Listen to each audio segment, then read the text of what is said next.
Hello students, myself Dinesh Kumar Jain, DJ sir from Kota. My channel Meditrack Kota.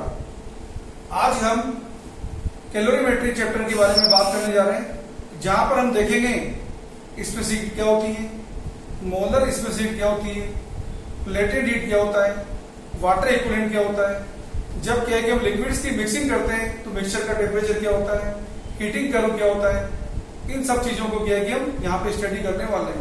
तो देखते हैं, start करते हैं। सबसे पहले आपको क्या है कि बात बता रहा हूं यहाँ पे स्पेसिफिक हीट के बारे में। ये स्पेसिफिक हीट का नोटेशन है, आप इसको ए से भी लिख सकते हैं, इसको आप सी से भी लिख सकते हैं। इसको हम डिफाइन करते हैं ऐसे, delta Q upon M delta Q. देखो डिफाइन कैसे करेंगे, यहां पे यदि मैं आपको बोलूं एम इक्वल टू कितना हो 1 ग्राम,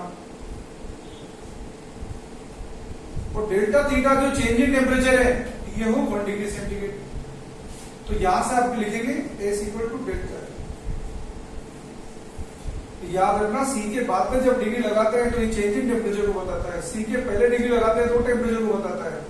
तो आपके पास स्पेसिफिक हीट की डेफिनेशन क्या होगी या यूनिट क्या होगी, यूनिट तो होगी calorie upon gram degree centigrade.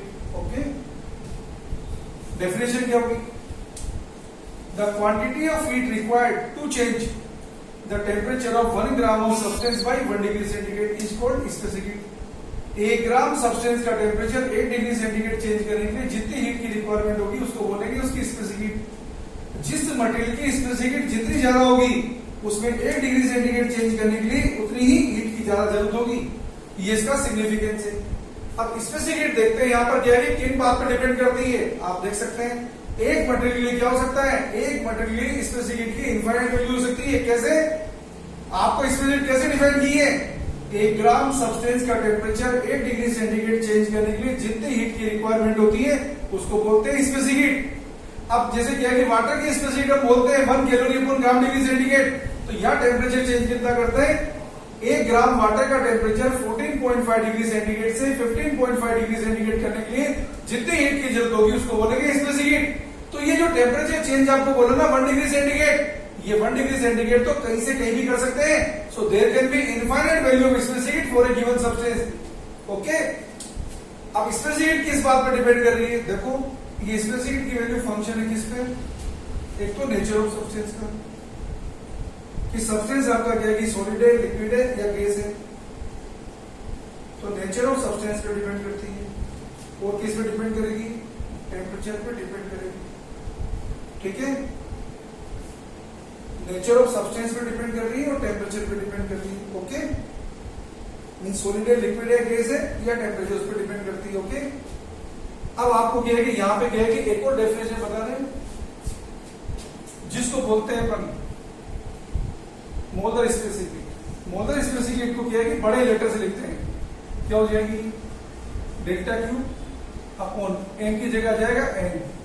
तो यहाँ डेफिनेशन में कोई ज्यादा चेंज नहीं है, वहां पे क्या था 1 ग्राम, यहाँ पे 1 ग्राम की जगह क्या हो जाएगा 1 मोल। 1 मोल सब्सटेंस का टेम्परेचर 1 डिग्री सेंटीग्रेड चेंज करने के लिए जितनी हीट की रिक्वायरमेंट होगी उसको बोलेंगे अपन यहाँ पे मोलर स्पेसिफिक। ओके, यूनिट क्या हो जाएगी calorie upon mole degree centigrade. Okay, तो ये आपको क्लियर हो गया। अब आपको क्या है कि यहाँ पे बात बता रहे हैं हीट कैपेसिटी के बारे में। हीट देखो ये तो क्या था, इसमें ज्यादा डिफरेंस नहीं होता। ये 1 ग्राम सब्सटेंस का टेम्परेचर 1 डिग्री सेंटीग्रेड चेंज करने के लिए जितनी हीट की रिक्वायरमेंट होगी उसको बोलेंगे स्पेसिफिक हीट। ओके, तो यहाँ पे क्या है कि 1 ग्राम की जगह क्या आ जाएगा, गिवन अमाउंट ऑफ सब्सटेंस आ जाएगा। क्या आ जाएगा, given amount of substance. Unit क्या हो जाएगी इसकी, यूनिट से आइडेंटिफाई करते हैं, यूनिट क्या हो जाएगी इसकी कैलोरी अपॉन डिग्री सेंटीग्रेड। तो आपके पास क्या हो गया इसकी definition, the quantity of heat required to change the temperature of given amount of substance by 1 degree centigrade। यहाँ पे given amount of substance आएगा उसको बोलेंगे heat capacity। ओके, अब आपको यहाँ पे क्या है कुछ और डेफिनेशन से थोड़ा इंट्रोड्यूस करा देता हूं।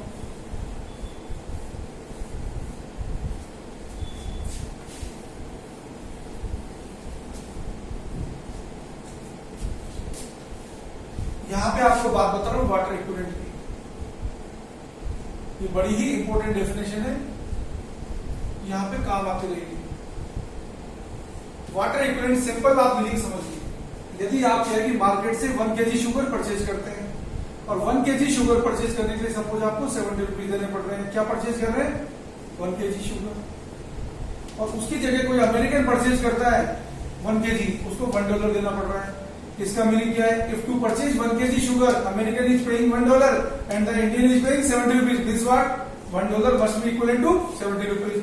बिल्कुल सेम तरीके से क्या है कि यहाँ पे अपन वाटर इक्विवेलेंट समझेंगे। याद रखना, जब किसी कंटेनर में कंटेंट बड़ा होता है और अपन क्या है कि कंटेनर को हीट अप करने की कोशिश करते हैं, तो कंटेंट के साथ कंटेनर का भी टेम्परेचर इंक्रीज होता है, कंटेंट के साथ कंटेनर भी क्या है कि हीट एक्सेप्ट करता है। ओके, तो कई बार क्या होता है न्यूमेरिकल प्रॉब्लम्स में क्या है कि कंटेनर की स्पेसिफिक नहीं दरकी होती है, तो जब कंटेनर की स्पेसिफिक नहीं दरकी होती है तो न्यूमेरिकल में क्या है कि कंटेनर का वाटर इक्विवेलेंट दे रखा होता है।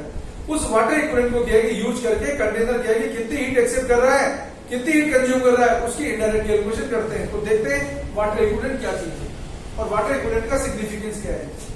ये मान लीजिए हमारे पास क्या है कि कोई गिवन अमाउंट ऑफ सब्सटेंस है, मान लीजिए पेन ही हमारा, इमेजिन करिए इस पेन को हमने डेल्टा क्यू क्वांटिटी हीट दी और डेल्टा क्यू क्वांटिटी हीट देने से इस पेन का टेम्परेचर इंक्रीज हो गया डेल्टा थीटा। इस पेन की जगह अब हम क्या है कि यहाँ पे वाटर ले रहे हैं और इस वाटर को भी क्या है कि हम इतनी हीट सप्लाई कर रहे हैं और इसका क्या है कि टेम्परेचर भी इतना इंक्रीज हो रहा है। तो देखिए वाटर इक्विवेलेंट क्या चीज है। The water equivalent of A given substance is the corresponding quantity of water either in liter, gram or kilogram to which on supplying same quantity of heat as that of substance the change in temperature comes out to be same, then this quantity of water, corresponding quantity of water is called water equivalent. Okay, in numerical calculations water equivalent plays the role of water in term of heat calculations, but while defining mixture content, water equivalent is not treated as water because it is not water, it is the corresponding quantity of water. Okay, this will be clear later on, okay, in more detail. So this is the basic concept of water equivalent. Okay, now let's see another definition that is called latent heat.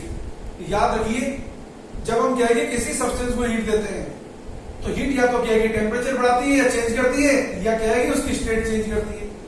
एक time में एक ही काम होगा, अगर temperature change होगा तो state change नहीं होगी, स्टेट चेंज होगा तो टेम्परेचर चेंज नहीं होगी।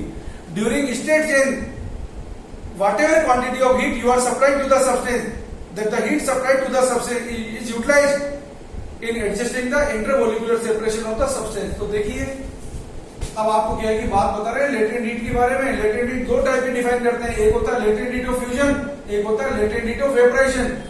देखो डिफाइन कैसे करेंगे, डेल्टा क्यू इक्वल लिखा हमने m इंटू एल यहाँ पे लेटेंट हीट है जिसको हम लिखेंगे डेल्टा क्यू अपॉन एम। यहां से हम क्या लिखेंगे, if m equal to 1 gram, L मिलेगा आपको डेल्टा क्यू। देखो डेफिनेशन क्या होगी, एक ग्राम सब्सटेंस की किसी गिवन रेफरेंस टेम्परेचर पर स्टेट चेंज करने के लिए जितनी हीट की रिक्वायरमेंट होगी उसको बोलेंगे लेटेंट हीट।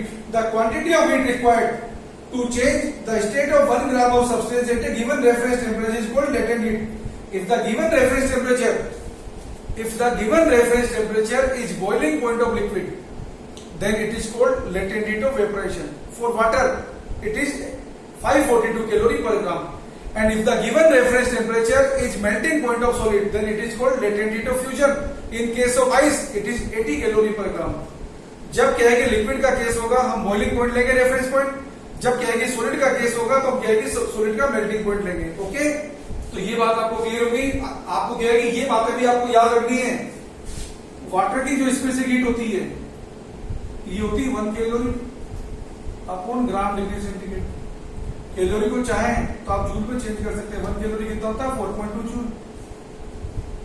कभी कभी न्यूमेरिकल में किलोग्राम में भी लिखा होता है तो 4200 joule upon kilogram degree centigrade. अब आपको बताना है स्पेसिफिक हीट आइस ये होती है 0.5 calorie upon gram degree centigrade. अब आपको क्या है कि बात बता रहे हैं स्पेसिफिक हीट स्टीम की, ये तो न्यूमेरिकल में जो दे रखी होगी वो लेना है आपको। वैसे मैं आपको इसकी अप्रोक्सीमेट वैल्यू बता रहा हूँ, ये होती है 0.47 calorie upon gram degree centigrade. अब आपको क्या है कि बात बता रहे हैं लेटेंट हीट के बारे में, latent heat of vaporisation for water. ये होती है 542 कैलोरी पर ग्राम। और वेपराइजेशन हमेशा कहां पे डिफाइन होती है? Boiling point. वाटर का बॉइलिंग पॉइंट कितना? 100 डिग्री सेंटीग्रेड। आइस के केस में लेटेंट हीट ऑफ फ्यूजन कितनी होती है? 80 कैलोरी पर ग्राम। कहां पे डिफाइन करेंगे? 0 डिग्री सेंटीग्रेड पे। कहने का मीनिंग क्या हुआ? 1 ग्राम आइस को 0 डिग्री सेंटीग्रेड पे 1 ग्राम वाटर में कन्वर्ट करने के लिए जितनी हीट की रिक्वायरमेंट होगी उसको बोलेंगे लेटेंट हीट ऑफ फ्यूजन, जो कितनी होती है? 80 कैलोरी पर ग्राम। अब आप किसी भी तरह की सॉलिड सब्सटेंस को यदि आप हीट देंगे तो हर सॉलिड सब्सटेंस क्या है कि डिफरेंट तरीके से क्या है कि अपनी फेज चेंज करेगा, डिफरेंट क्वांटिटी हीट एक्सेप्ट करके। लेकिन जनरल पिक्चर क्या है कि सभी सॉलिड की सेम होती है। उसको यदि एक डायग्राम से दिखा दें, उस डायग्राम को बोलते हैं हीटिंग कर्व। आपको समझा रहा हूं मैं हीटिंग कर्व कैसा होता है। देखिए, मैं आपको क्या है कि आइस का केस लेके बता रहा हूं ताकि आपको क्या है कि पिक्चर अच्छी तरह समझ में आ जाए, क्योंकि आइस की डिटेल आपको मालूम है। मान लीजिए आपका आइस है -5 डिग्री सेंटीग्रेड की आइस है, इमेजिन करिए। तो जब आप इसे हीट देंगे, याद रखना जब टेम्परेचर चेंज होगा तो स्टेट चेंज नहीं होगी, और जब स्टेट चेंज होगी तो टेम्परेचर चेंज नहीं होगा। अब आपने इसे हीट दी, हीट दोगे तो ये आइस कहां पे आ जाएगी? इसके मेल्टिंग पॉइंट पर, जो कितना 0 डिग्री सेंटीग्रेड। आपने इसे और हीट दी तो क्या हो जाएगा? ये आइस क्या है कि वाटर में कन्वर्ट हो जाएगी 0 डिग्री सेंटीग्रेड। आपने क्या है कि इसे और हीट दी तो क्या हो जाएगा? ये वाटर का वाटर रहेगा, लेकिन वाटर का टेम्परेचर कितना हो जाएगा? 100 डिग्री सेंटीग्रेड। इसकी बॉइलिंग पॉइंट पर आ जाएगी। आपने इसे और हीट दी, अब ये क्या है कि स्टीम में कन्वर्ट हो जाएगी। टेम्परेचर क्या रहेगा? 100 डिग्री सेंटीग्रेड। जब भी स्टेट चेंज होगी टेम्परेचर चेंज नहीं होगा, ध्यान रखना। जब भी स्टेट चेंज होगी टेम्परेचर चेंज नहीं होगा। स्टेट चेंज है जो भी आप हीट देते हैं इंटरमोलिकुलर सेपरेशन को एडजस्ट करने में काम आती है। अगर आपने और भी हीट दी तो क्या होगा? आप क्या है कि स्टीम की स्टीम रहेगी, वो बन जाएगी super heated steam. Super heated steam का मीनिंग क्या है? इसका टेम्परेचर 100 डिग्री सेंटीग्रेड से ज्यादा होगा। कई बार हम बोलते हैं कि क्या है कि सेम टेम्परेचर की स्टीम सेम टेम्परेचर की क्या है कि वाटर से ज्यादा क्या है कि इंजरी प्रोड्यूस करती है, क्योंकि उसमें लेटेंट हीट होती है। इस सारी पिक्चर को यदि हमने डायग्राम से दिखाएं, उस डायग्राम का नाम होता है हीटिंग कर्व, जो सभी सॉलिड्स के लिए उसकी शेप सेम होती है। तो देखते हैं हीटिंग कर्व क्या है कि किसी आइस के केस में हम बना देते हैं, क्योंकि इसकी सारी इंफॉर्मेशन हमें मालूम है। तो देखते हैं, ये हमारा हीटिंग कर्व है। ये जनरल पिक्चर आपको बता रहा हूं हीटिंग कर्व की। हम y एक्सिस पे प्लॉट कर रहे हैं टेम्परेचर, x एक्सिस पे हम प्लॉट कर रहे हैं यहां पर क्वांटिटी ऑफ हीट को। आप यहां पे टाइम भी प्लॉट कर सकते हैं। हीट क्या है? Power into time. अगर कांस्टेंट पावर का सोर्स हो तो क्या है कि quantity of heat will directly proportional to time. तो देखो हमारे पास क्या है कि जो आइस थी, पहले कितनी थी आइस? -5 डिग्री सेंटीग्रेड की आइस थी। आपने से हीट दी, हीट देने से क्या है कि इस आइस का टेम्परेचर क्या हो गया? -5 डिग्री सेंटीग्रेड से 0 डिग्री सेंटीग्रेड हो गया। अगर आपने और हीट दी तो ये आइस क्या है कि यहाँ पे मेल्ट होना शुरू हुई वाटर में। अब क्या है कि टेम्परेचर तो चेंज नहीं होगा, यहाँ पे 0 डिग्री सेंटीग्रेड होगा। अगर आप क्या है कि यहाँ पर अगर यहाँ पे क्या है कि इसे और हीट सप्लाई कर रहे हैं तो क्या होगा? अब वाटर का टेम्परेचर बढ़ेगा, और बढ़ के कहां पहुंच गया? बढ़ के पहुंच गया 100 डिग्री सेंटीग्रेड पे। अगर आपने अब और हीट दी, अब टेम्परेचर 100 डिग्री सेंटीग्रेड पहुंच चुका बॉइलिंग पॉइंट पे। अब क्या होगा? इसकी स्टेट चेंज होगी, स्टेट चेंज होगी तो टेम्परेचर कांस्टेंट होगा। यहाँ पे क्या देखो, यहाँ पे क्या था? इस पॉइंट पे क्या है? इस पॉइंट पे 100% आइस थी, इस पॉइंट पे क्या है? 100% वाटर है। बीच में क्या है? बीच में ice and water thermal equilibrium में। टेम्परेचर कितना है? 0 डिग्री सेंटीग्रेड। इस पॉइंट पे क्या है? 100% वाटर। इस पॉइंट पे क्या है? 100% स्टीम। बीच की किसी भी जगह क्या होगा? वाटर एंड स्टीम का मिक्सचर है, जो थर्मल इक्विलिब्रियम में टेम्परेचर कितना है? 100 डिग्री सेंटीग्रेड। 100 डिग्री सेंटीग्रेड की स्टीम 100 डिग्री सेंटीग्रेड के वाटर के साथ थर्मल इक्विलिब्रियम में रह सकती है। अब क्या हुआ? 100 डिग्री सेंटीग्रेड के बाद टेम्परेचर बढ़ा स्टीम का। अब यहाँ पे क्या है, इस ग्राफ के अंदर कुछ इंपोर्टेंट पॉइंट है जो क्या है कि नीट के अंदर आपसे पूछे जा सकते हैं। तो देखते हैं अपन 1 बाय 1, उनको भी क्लियर कर देते हैं। ये ग्राफ किसके बीच प्लॉट किया है? Temperature and quantity of heat, या टाइम के लिए। टाइम भी हो सकता है, क्योंकि हीट को क्या लिखते हैं अपन? Power into time. ओके, तो देखो इस ग्राफ की स्लोप बताता हूं पहले। ये डेल्टा क्यू तो क्या है? क्वांटिटी ऑफ हीट है, जिसको हमने क्या लिख दिया? M S delta theta.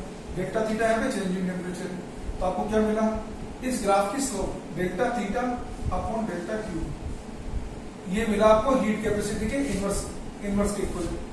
Delta theta upon delta Q किसके इक्वल है, 1 अपॉन इनवर्स के। मींस ये क्या है कि किसके इनवर्सली प्रोपोर्शनल है, ये इनवर्सली प्रोपोर्शनल है किसके, हीट कैपेसिटी के।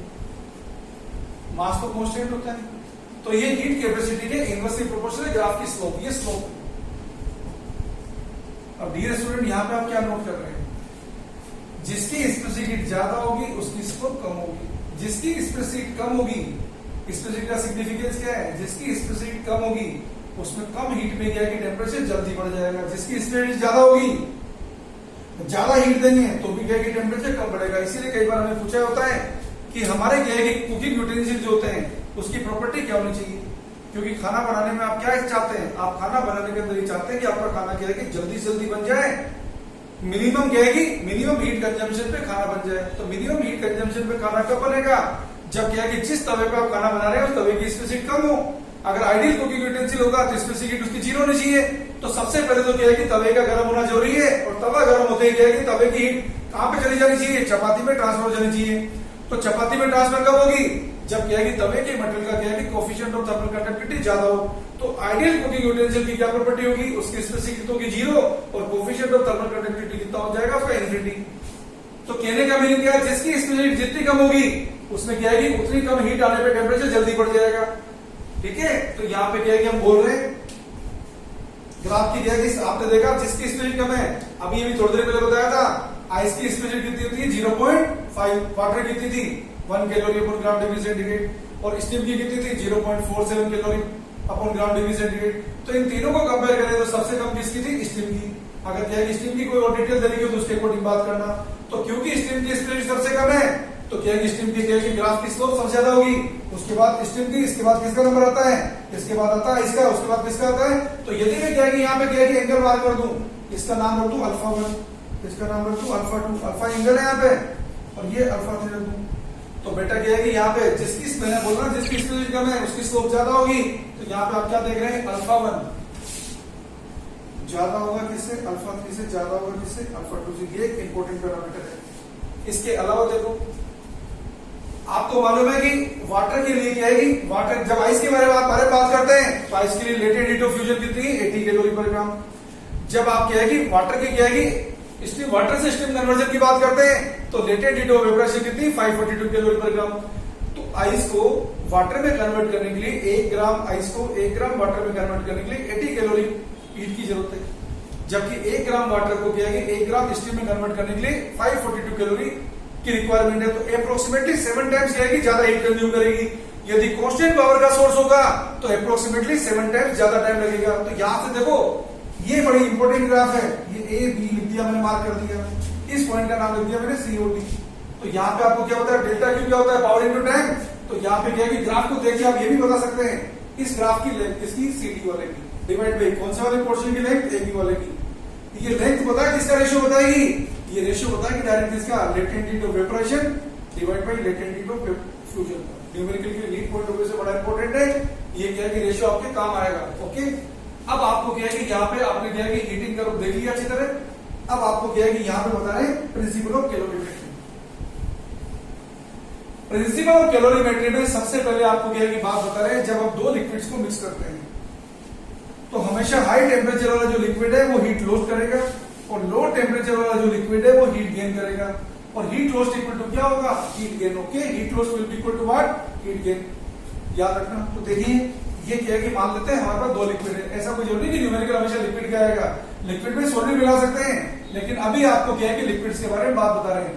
ये 2 लिक्विड है, ये फर्स्ट लिक्विड है, सेकंड लिक्विड है। फर्स्ट लिक्विड का मास मान लो कितना है m1, सेकंड लिक्विड का मास मान लो कितना है m2।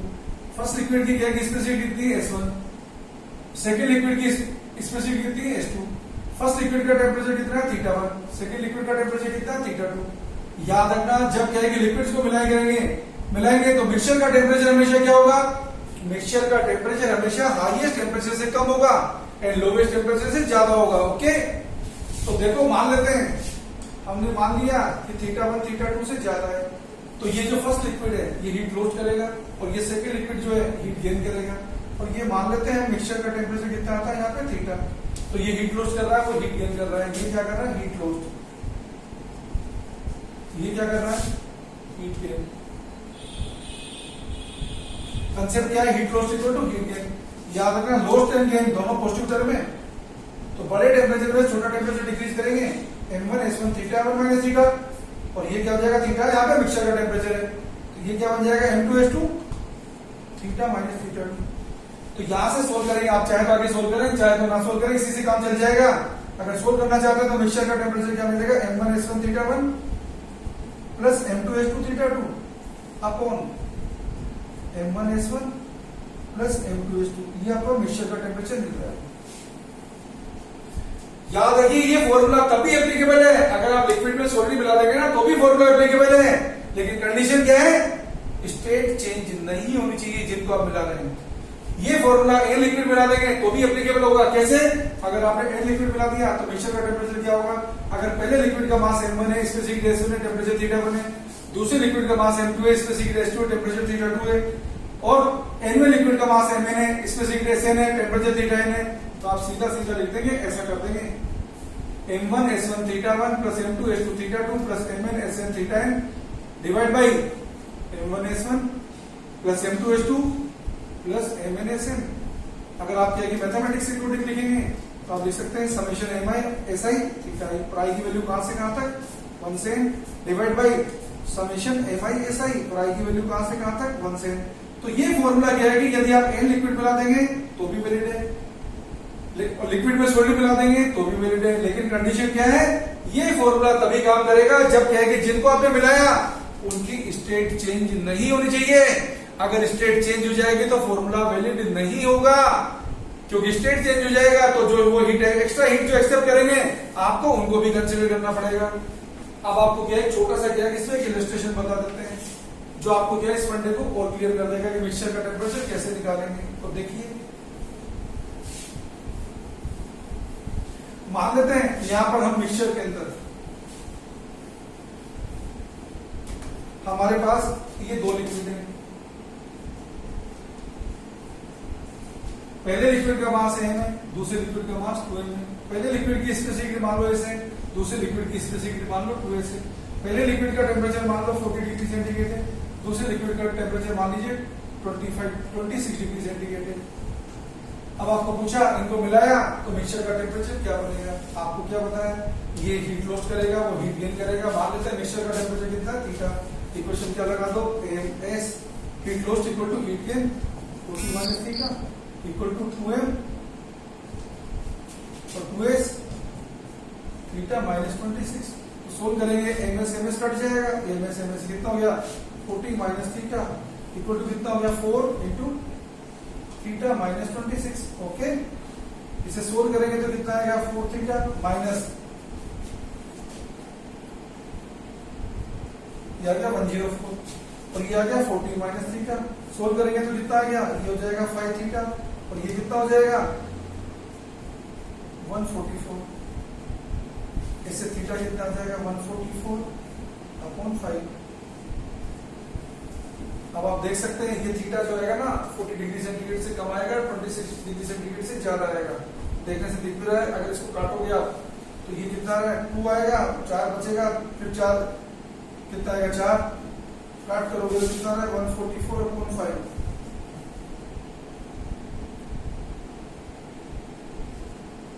देखो 28 समथिंग आएगा। कहने का मतलब क्या हुआ? ये टेम्परेचर हमेशा क्या है कि मिक्सचर का टेम्परेचर हमेशा क्या होगा? हाईएस्ट टेम्परेचर कम होगा, लोएस्ट टेम्परेचर से ज्यादा होगा। इस तरीके से आप क्या है कि यहाँ पे कैलकुलेशन कर सकते हैं। So dear student, next term पे मैं आपको क्या है कि कैलोरीमेट्री में क्या है, जब क्या है कि क्वेश्चन आइस के आएंगे, जब क्वेश्चन वाटर इक्विवेलेंट के आएंगे, जब क्वेश्चन स्ट्रीम के आएंगे, उनकी आपको इन्फॉर्मेशन दूंगा। चैनल को क्या है कि कंटिन्यू वॉच करते रहिए बेटर अंडरस्टैंडिंग के लिए। कभी भी क्या है कि कोई भी एक वीडियो मिस मत करिए, क्योंकि पूरा चैप्टर अगर ढंग से समझना है तो आपको क्या है कि सभी वीडियो को क्या है कि शुरू से स्टार्ट से देखना होगा, तभी आप क्या है कि चैप्टर को अच्छी तरह समझ पाएंगे। और यदि आप किसी भी टाइप की क्या है कि ऑनलाइन क्लासेस चाहते हैं कोई वीडियो लेक्चर चाहते हैं, कोई क्रैश कोर्स की क्लासेस चाहते हैं, तो वो हमने क्या है कि ओपन कर रखी है। हमारा कॉन्टेक्ट नंबर क्या है कि आपको क्या है डिस्क्रिप्शन बॉक्स में दिया हुआ है, उसे देखिए। नीट 2020 के लिए आप तैयारी कर सकते हैं, बेस्ट प्रिपरेशन करा देंगे। अभी टाइम सफिशिएंट है, आप क्या है कि कॉन्टेक्ट नंबर पे क्या है कि इमीडिएट इंस्टेंट क्या है कि ज्वाइन कर सकते हैं और अपने क्या है कि फ्यूचर को सिक्योर कर सकते हैं, अपने क्या है कि कंसेप्ट और फंडामेंटल को मजबूत कर सकते हैं। सो डियर स्टूडेंट, मेरे चैनल को क्या है कि लाइक करिए, सब्सक्राइब करिए, शेयर करिए। Thank you very much.